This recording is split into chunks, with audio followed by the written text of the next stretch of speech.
NBA 2K14, partenaire officiel de la NBA sur beIN Sport. Millsap gets around. Curry turned Ibaka around and hit the jumper. Oh man! Beautiful move. Manu with it back here to Tim Duncan and one. Rubio late shot clock, didn't have time for that pass, but they got it away. The shot on the throwdown. Rebound. Shea. Bonjour à tous et bienvenue dans NBA Extra, une émission exceptionnelle aujourd'hui puisque nous accueillons un invité exceptionnel, Monsieur Gary Payton. Bonjour, bienvenue. How are you? I'm very fine, thank you. With Ça my commence French très très bien. accent. Ah, Yes. magnifique. Merci. Merci Évidemment, on va passer la demi-heure avec vous aujourd'hui pour parler de l'actu de la NBA, mais pour parler de vous aussi avec le coach Jacques Monclar. Bonjour, bonsoir tout le monde. Hello Gary. How are you? I'm okay, okay. Good. Et Xavier Bossier, how are you, my dear Xavier? I'm very good. Very good. Bonjour tout le monde. Gary. How are you? You're looking Comment ça pretty va? dapper there. Thank you. Très élégant, I don't très have to élégant. Say thank you, but thank you. All right. Ce n'est pas le cas tous les jours, sachez-le. Gary Payton, bien sûr, tout We are le monde bad sait, boys for tout le monde sait are qui bad c'est. boys. On va vous rappeler quand même la très belle carrière de ce joueur qui a passé 17 ans à NBA, Xavier. Ouais, champion NBA 2006 avec Miami, membre du Hall of Fame désormais depuis 2013, meilleur défenseur de l'année en 1996, la fameuse année des finales NBA contre les Bulls, 9 fois All-Star, 2 fois champion olympique. Bref, une carrière exceptionnelle pour un joueur exceptionnel. Non seulement un joueur incroyable, mais il y avait aussi le personnage Gary Payton avec ce fameux trash talk, etc., qui lui était si cher. Il vous plaît ce CV, Gary? Well, you know, I just. Vous savez- Well, Excusez-moi, je viens de faire I, tomber l'oreillette. Oui, je disais que moi, j'étais là pour jouer. Je faisais rien d'autre. Je pensais à rien d'autre. C'est-à-dire que quand on m'envoie ce genre de CV, j'ai pas à dire oui, j'ai essayé de faire ceci pendant tel match. Non, je ne faisais que jouer. J'étais dans la compétition, hein, j'adore la compétition. Alors maintenant, avec un peu de recul, ça a l'air très sympa en regardant ce parcours. Mais à l'époque, j'y pensais pas. Je jouais au basket, c'était mon sport favori, j'adorais ça, c'est tout.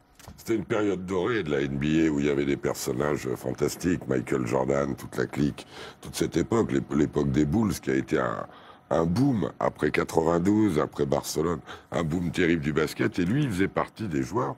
D'abord, on savait que c'est un énorme défenseur. Et puis à Seattle, ils avaient créé quelque chose, quoi. L'association avec Sean Kemp est rentrée pour les gens de cette génération-là. Ouais, c'est vrai. c'est vrai. Il est donc plus vieux que moi. Dans les têtes, ils ont marqué une génération. The Glove. On va y revenir, Voilà. bien sûr, à ce surnom et à cette très belle carrière de Gary Payton, notamment du côté de Seattle. Mais avant cela, on parle de l'actu, bien sûr, et notamment de ce qui s'est passé la nuit dernière avec Arwana Botrette. James Harden blessé au pouce, Dwight Howard a du boulot pour le derby texan face aux Spurs. Et le début de rencontre est à l'avantage des Spurs qui mènent 21-6 après seulement 7 minutes. Manu Ginobili, 9 points en 14 minutes, se blesse sur ce dunk dans le trafic. Il y a un blessé de plus chez les Spurs.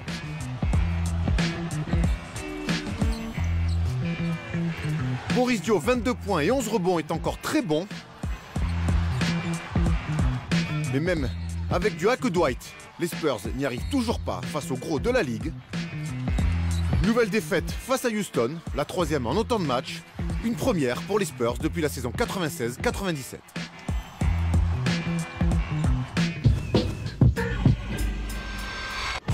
LaMarcus Aldridge avait sévèrement déchiré dimanche à Golden State avec 10 points à 2 sur 14 au tir. Alors l'intérieur des Blazers s'occupe de tout dans le premier quart-temps avec 13 points et 4 rebonds face à Memphis. Chez les Grizzlies, le duo Zach Randolph, 23 points, 10 rebonds, Marc Gasol, 15 points, 8 rebonds, éteint les Blazers. 6e victoire en 7 matchs depuis le retour de blessure de Marc Gasol. Memphis se remet sur la route des playoffs.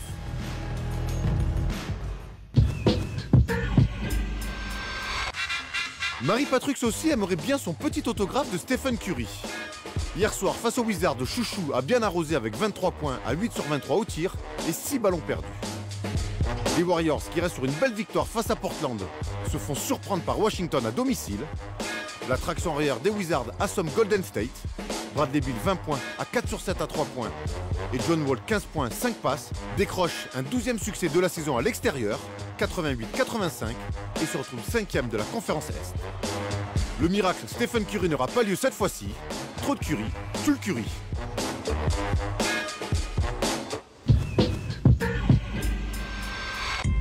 Paul George a des fourmis dans les jambes, un peu trop même. Si les Pacers se la jouent Lakers période Showtime, Paul George, lui, se la joue Monsieur Bricolage. Le futur All-Star balance un vilain 4 sur 21 au tir à 1 sur 6 à 3 points, pour 14 points, malgré quelques actions de grande classe. Peu importe, les Pacers retrouvent la victoire après leur défaite à Portland.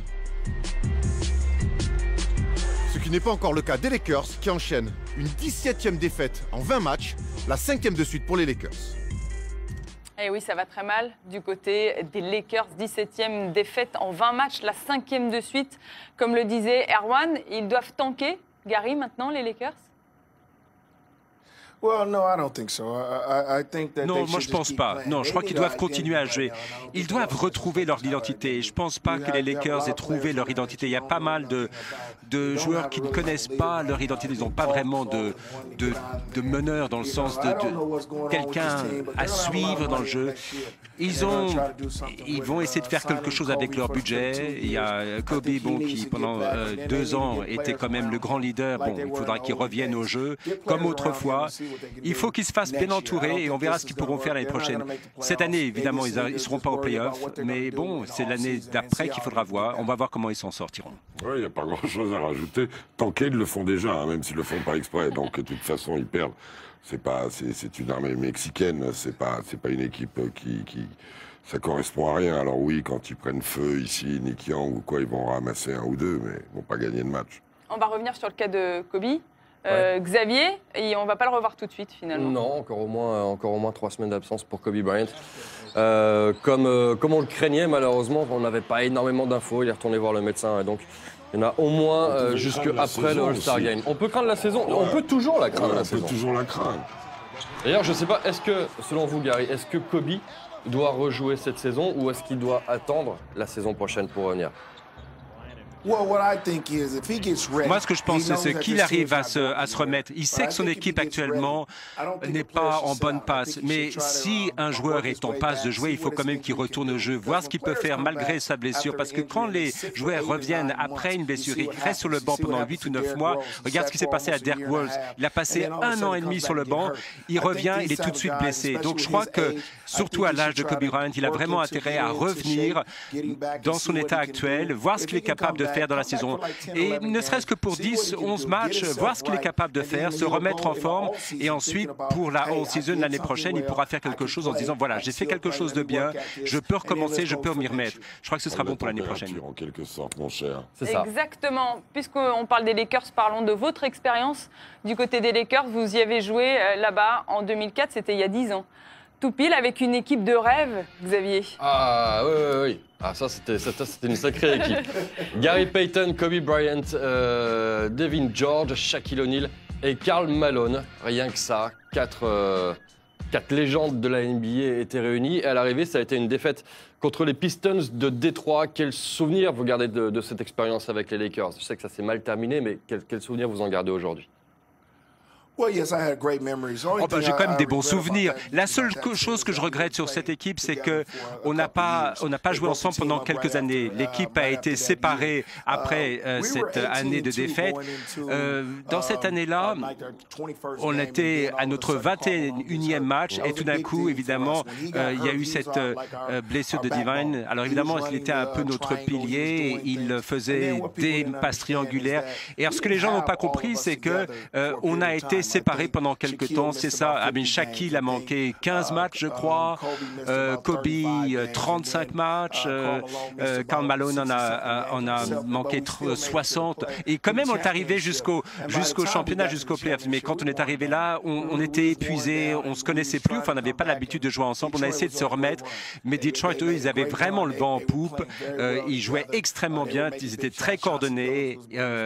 Chassis était brillant dans cette équipe. Wallace était brillant également. Donc là, on était en face d'une équipe qui, elle, était très soudée et très coordonnée.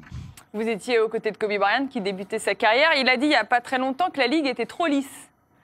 C'était plus comme avant. Vous pensez un petit peu la même chose? Regardez ce qu'il avait déclaré. De nos jours, n'importe qui peut aller marquer un panier. On ne peut toucher personne. À l'époque, si les gars mettaient leurs mains sur vous, il fallait avoir les qualités techniques pour s'en sortir. Parce qu'on savait qu'on se ferait démolir en allant directement au panier. Qu'est-ce qui a changé, selon vous? Il y a beaucoup de choses qui ont changé. À mon époque, on pouvait affronter pas mal de joueurs, on pouvait contrer les joueurs. Physiquement, on pouvait faire des choses du côté de la défense. Les choses ont changé parce que maintenant, les gamins veulent voir un basketball plus rapide, ils veulent voir des paniers, ils veulent voir ce genre de trucs où on joue entre les jambes de l'adversaire. Les gamins aiment ce genre de choses, un peu PlayStation, un peu jeu vidéo, avec 60-70 points par joueur par match. C'est ce genre de statistiques qu'ils espèrent trouver. Moi, je suis d'accord avec Kobe. Il est de mon époque, de mon école. Il faudra pouvoir, avec la défense, bloquer quelqu'un comme Durant. Durant marque tellement de points. Il est intouchable. Et c'est la raison pour laquelle il en est là.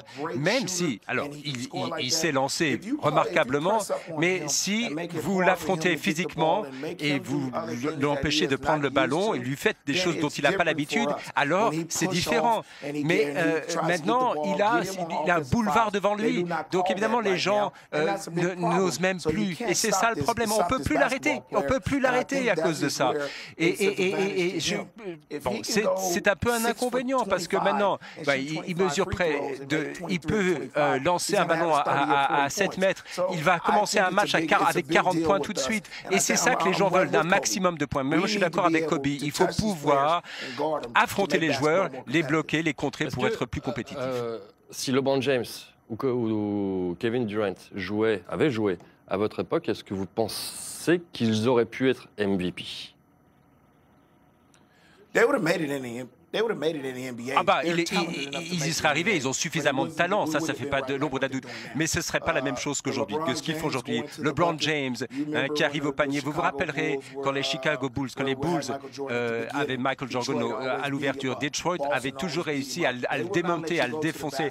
Là, on peut plus faire ce que fait LeBron, faire ses dunks. On n'est pas capable de faire ce genre de choses aujourd'hui. Hein. À l'époque, on l'aurait mis sur le dos, on l'aurait affronté, on lui aurait dit tu vas pas y arriver comme ça, tu vas pas pouvoir dunker comme ça, on va t'affronter en cours de route. On était beaucoup plus tough, beaucoup plus dur. On avait des joueurs qui étaient beaucoup plus physiques. On avait 5 ou 6 gars qui savaient vraiment faire les All-Stars. Ça aurait été très différent d'aujourd'hui. C'est pas le même jeu. À cette époque, s'ils avaient joué à notre époque, ils auraient rencontré plus d'adversaires. Ils auraient existé dans le top, mais peut-être pas régnants. Et ce qui est intéressant, c'est qu'elle est double, la différence physique. Elle est dans le champ, où les joueurs pouvaient plus se servir des mains, et un mec qui est solide des bras, il joue à la Nintendo, après, hein, il t'emmène où tu veux. Et à l'intérieur, il y avait des grands arbres, des mecs dissuasifs et un peu méchants, des O'Morning et compagnie, Bill Laimbeer, historiquement, il y avait des mecs, c'était dur. Alors quand tu bats alors que maintenant, tu bats ton mec, c'est un peu ouvert, il n'y a pas trop, ça referme pas, ça va chercher plus haut, mais c'est moins dur au sol. C'est moins méchant. Il n'y a plus de Joe Bastre façon Rodman non plus. C'est de la faute de David Stern? Parce qu'il a fallu vendre... ou grâce. Non, je pèse mes mots quand je pose cette question-là. Attention, messieurs. Il a fallu vendre aussi la NBA peut-être un petit peu partout? Écoutez, moi je crois que ce qui s'est passé par rapport à tout cela, à l'époque, en 99, pendant le lockout, tout le monde s'est un petit peu détourné du basket parce qu'il s'était dit les basketteurs sont trop cupides. Alors ils ont perdu le soutien populaire. Alors ce que David a vu ça venir, il a vu que les gens n'achetaient plus de places pour aller au stade, pour voir les matchs.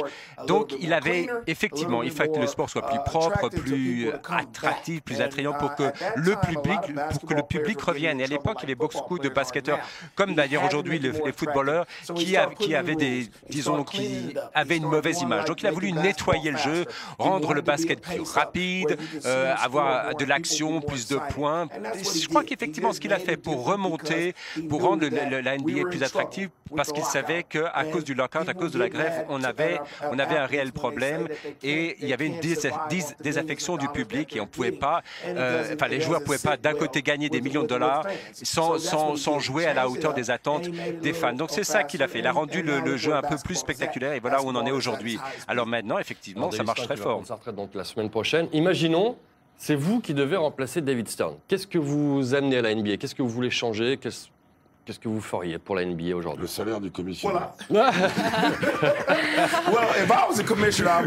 Si j'étais le commissaire, je ramènerais la défense en force. Toutes les règles relatives au jeu de main, tout ce qui concerne les zones, avec toutes ces choses-là. Bon, je ne dis pas qu'à part ça, le basketball n'a pas besoin de changer parce que sur le plan du spectacle, effectivement, on est très fort. Mais un sport plus physique, plus défensif, je laisserais les joueurs jouer. Peu m'importe le trash talk.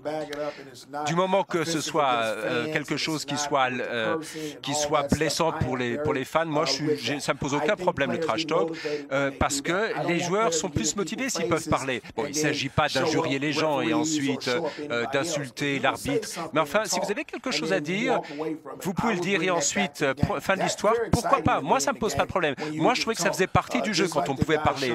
Comme Richard Sherman pour les Seahawks, quand il a fait son numéro. Bon, moi, ça m'intéresse moins parce que Crabtree a commencé à se battre. Quand les gens commencent à se battre et ensuite le combat continue sur le terrain, il faut pouvoir aller jusqu'au bout de son truc. Moi, j'aime bien tout ce qu'il a fait. Il m'a rien fait à moi, personnellement, mais je crois qu'à la télé, il est allé un petit peu loin.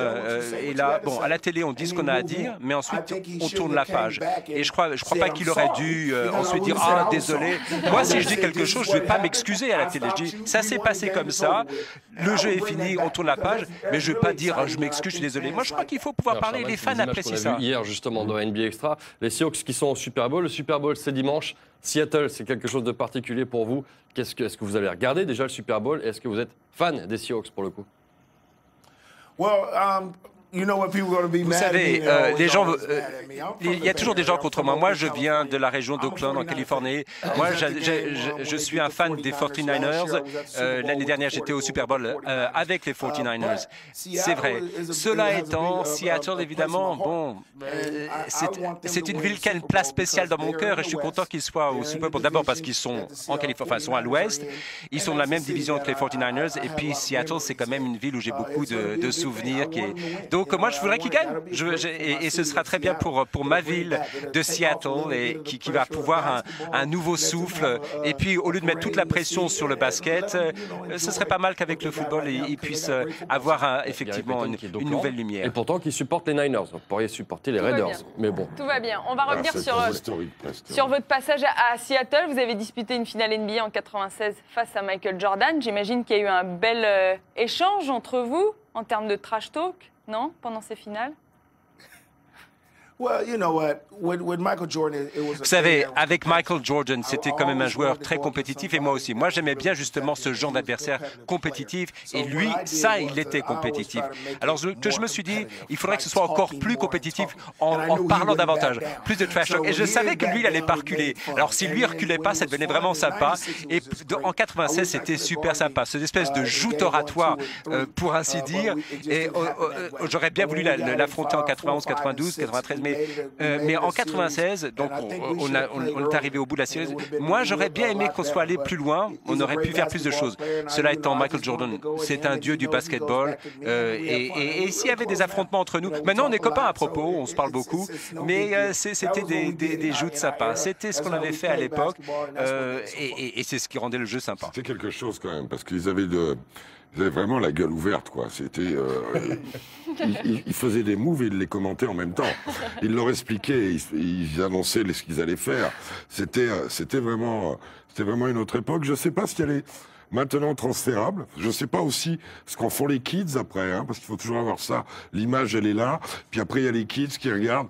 Mais c'est vrai que ça a apporté un sel. Mais c'est un peu dans tous les sports pareil. Regardez le tennis. Regardez tout. On a nettoyé maintenant des oppositions comme ça. C'est pour ça qu'elles sont rentrées dans la légende. Parce qu'elles ont été uniques. Parce que là, bon, on a Gary avec nous. On parle de Michael Jordan. Un des plus grands scoreurs de l'époque, c'était Reggie Miller. Et lui aussi. Larry Bird.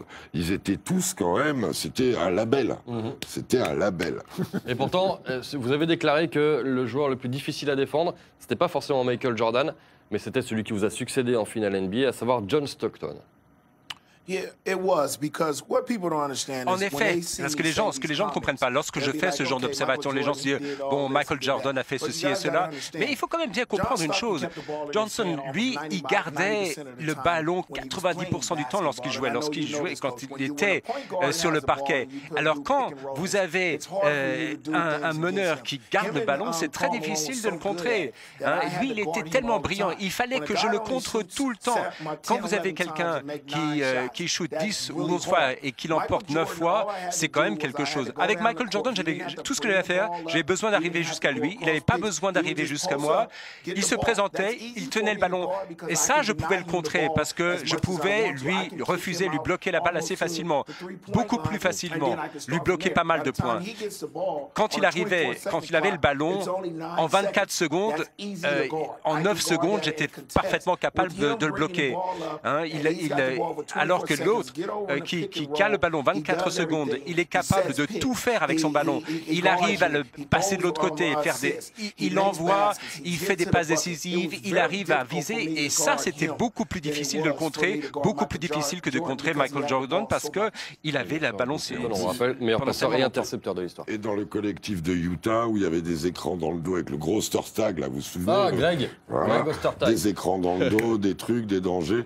Un mec qui était capable de tout. Et la relation avec Malone, à la fin de l'action, sur les 24 secondes, ils avaient un pick and roll. Et t'as une espèce de camion qui arrive. Qui Qui est selon vous le meilleur meneur aujourd'hui de la Ligue? Le meilleur, c'est Chris Paul. Ah, mais de loin, Chris Paul.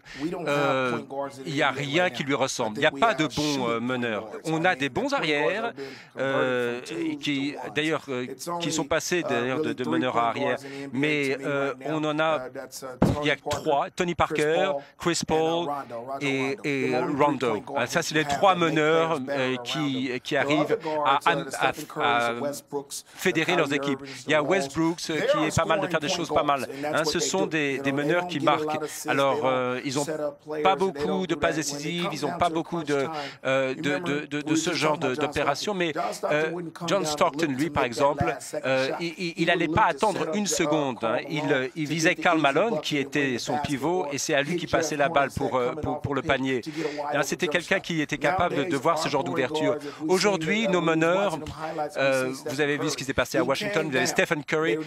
Stephen Curry, ils étaient à 80-85. Lui, plutôt, il préfère dépasser, envoyer un ballon à 3 points de la main gauche plutôt que d'affronter un adversaire. Il préfère marquer ses paniers à 3 points. Et il n'y en a pas beaucoup qui savent faire ça. Hein. Il y en a ces trois. Hein. Chris Paul, qui est remarquable, qui avait su affronter J.J. Redding, mais il n'y a que ces trois-là.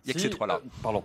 Si imaginons que vous êtes général manager d'une équipe, vous pouvez choisir n'importe quelle équipe de toute la NBA. Quel est votre premier choix?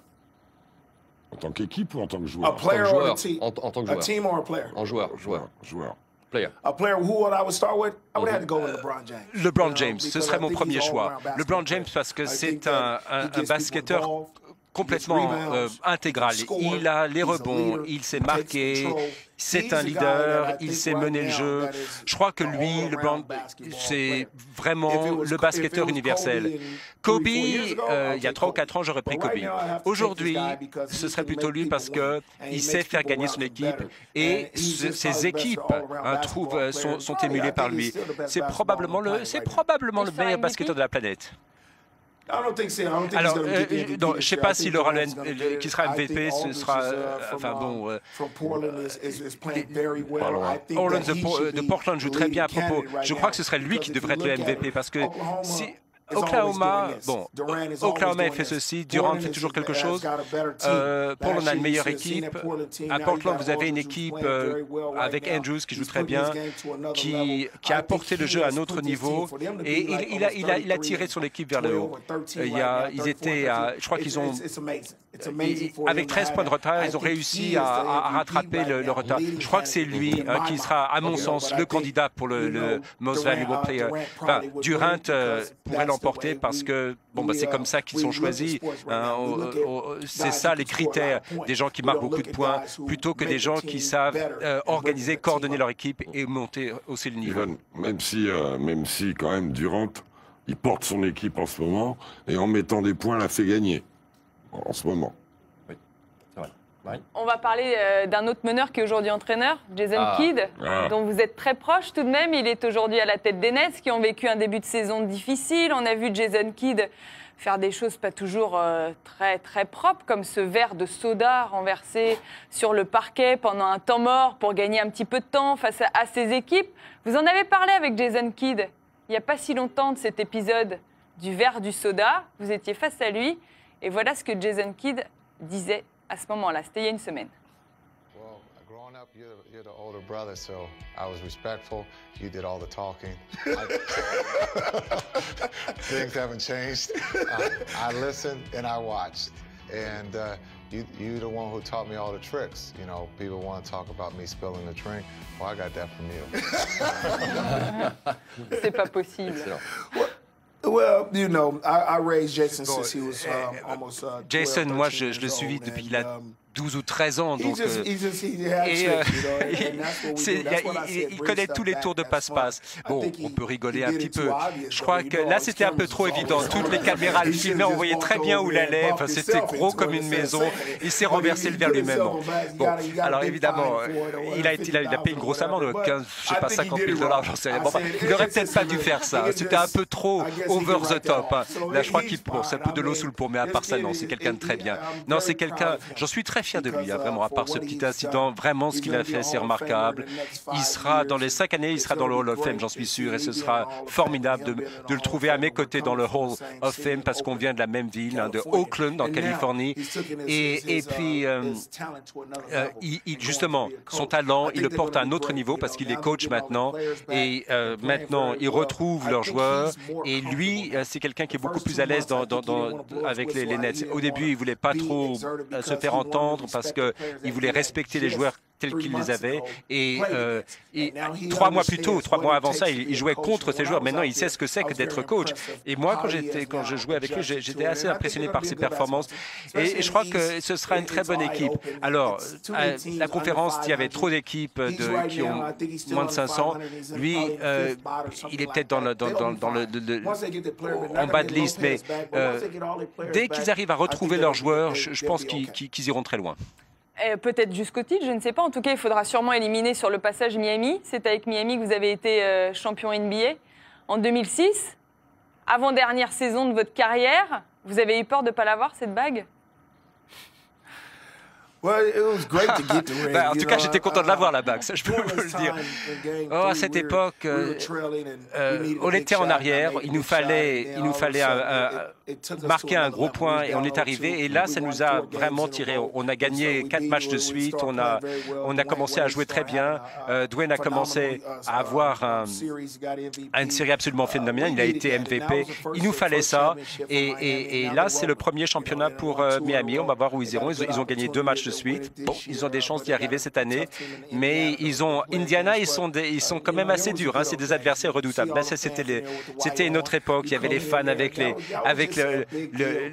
tout leur apparat de jeu. Il y avait et faire ce genre de shot, c'était incroyable. Et il l'a dit avec Dwayne Wade sur une autre planète. Et l'apport Antoine Walker, lui, ils avaient besoin de tout le monde, le Heat, à cette époque-là, pour gagner. Le Shaq était plus dans son meilleur, mais ça avait été un bel effort collectif, parce que revenir de 0-2, ça arrive pas souvent. De 0-2 et mener dans le quatrième quart-temps. Et je crois qu'ils sont menés de 13 points à 5 minutes de la fin. C'est exactement ça. Quelque chose comme ça. C'est parfait. Incroyable mémoire, messieurs. Et au bout de 17 saisons en NBA, vous êtes entré donc au Hall of Fame en septembre dernier. Qu'est-ce que ça vous a fait, tout simplement? Ce qui est formidable, d'abord être intronisé comme ça avec ces deux légendes qui pour moi, George Gerwin, que j'admirais. Pour moi, c'était un rêve d'être intronisé par ces héros montés comme ça sur la tribune. C'était très émouvant. Quand ils ont annoncé mon nom, vous voyez, Reggie Miller là, on discutait beaucoup. Mais il m'a dit, lorsqu'il était lui entré dans le Hall of Fame l'année dernière, il m'a dit que ce serait moi l'année suivante.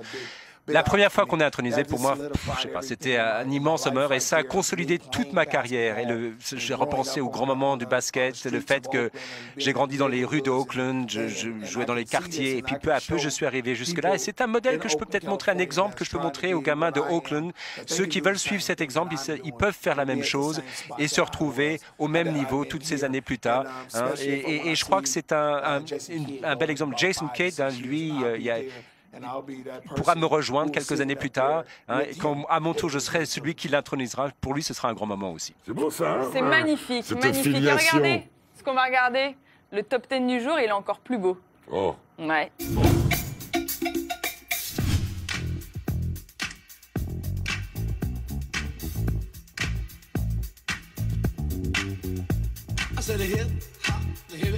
To the hip, hip hop, you don't stop the rockin' to the bang bang boogie. Say up, jump the boogie to the rhythm of the boogie to beat. Now what you hear is not a test, I'm rapping to the beat. And me, the groove, and my friends are gonna try to move your feet. You see, I am Wonder Mike, and I like to sing. Corner pick and roll, Asamoah for three. Get out of there, it will. Ball rebounded, tapped away, McMillan to McKee. Up to Gary Payton, lead pass to Kemp Hill. What a lob! Whoa! Gary Payton with a lob ahead to Kemp. He went airborne. You heard my voice.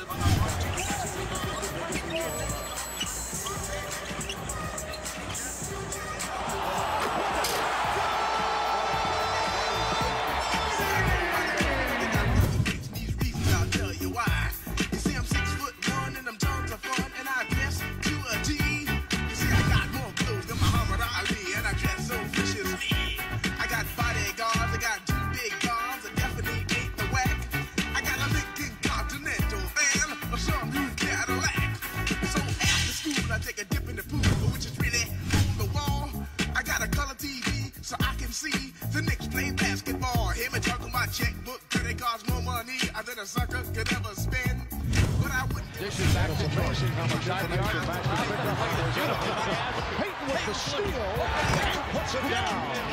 That apparently has something to say. Everybody go hotel, Holiday Inn.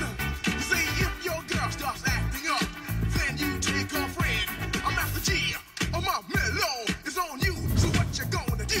Well, it's on and on and on and on and on. The beat don't stop until the break of dawn. I said a M-A-S, a T-E-R, a G with a double E. I said I go by the unforgettable name of the man they call a Master G. Well, my name is known all over the world by all the Fox. Bon, c'est à se demander si c'est le top 10 de Gary Payton ou de Sean Kemp. On est obligé de vous demander que devient Sean Kemp. Vous avez des nouvelles? Well, yes. Matter of fact, I'm leaving here. Ben oui, là, demain, j'irai le voir. Sean est à Seattle. Vous pouvez venir avec moi, pas de problème. Non, That's mine now. Vous pouvez garder ce maillot. Non, Sean, vraiment, il a le vent en poupe en ce moment lui aussi. On va dîner ensemble demain soir et je suis content de le retrouver là au travail pour Seattle, nos anciens propriétaires. On va faire un petit numéro. Ce sera sympa de le revoir. Je le vois souvent. Bah, je l'ai vu au match des Niners, là. C'était sympa. On aurait pu rester 1 heure de plus, voire 2 avec vous, Gary. Merci beaucoup d'avoir été avec nous. C'était un véritable plaisir de discuter avec vous de toute la NBA. Merci, messieurs. On se retrouve demain. On vous rappelle que l'affiche de la nuit est magnifique. Regardez ça. Elle sera à suivre, bien sûr. Elle sera entre OKC et Miami. Ce sera à partir d'1h du matin sur beIN Sport 1. Soyez au rendez-vous. Merci encore, Gary. Merci encore, messieurs. Très bonne journée à tous et à demain.